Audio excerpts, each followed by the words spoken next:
Бала өнүгүүсүнө байланыштуу көптөгөн изилдөөлөрдө бир ооздон ата-эне менен баланын биргеликте сапаттуу убакыт өткөрүүсүнүн ордун эч нерсе алмаштыра албайт деп айтылат. Балдарда бир нерсеге ээ болгонго караганда, бир нерсеге катышкандан, башынан өткөргөн нерселерден көбүрөөк ырахат алат. Негизги муктаждыктарынан кийинки эле орунда балдар үчүн эң зарыл муктаждык ата-энеси менен сапаттуу убакыт өткөрүү.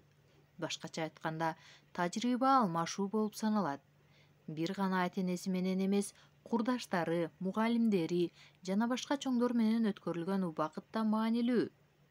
Айрыкча ата-энеге сунушум буюмдун ордуна ишмердүүлүктөргө маани берилип, убакыт бөлүү маанилүү. Балдар чоңойгондо сатылып алынган кымбат оюнчуктарды эмес, бирге өткөргөн унутулгус кызыктуу окуяларды эстешет. Акча топтоп, жаңы машина алгандын ордуна ошол акчага саякатка чыгуу үй бүлө үчүн да, балдар үчүн да баалуураак инвестиция болмокчу. Бир нерседен тажрыйба алуу бир буюмга ээ болууга караганда көбүрөөк сүйүнтөт.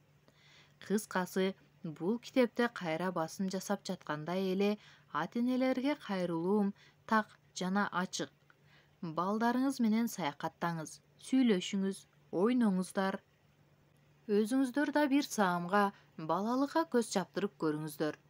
Кымбат оюнчуктарыңыздар эсиңиздерге келеби?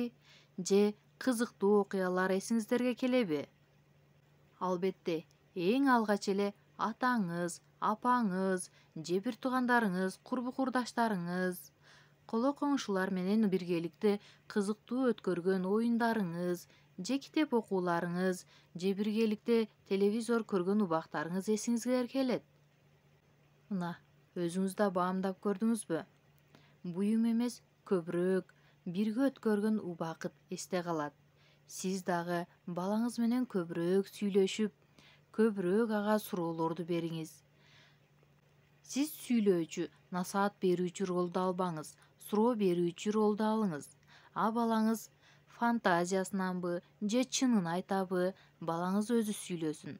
Жана ошондой эле кандай оюн болбосун, элден уялбастан биргеликте ойноңуз.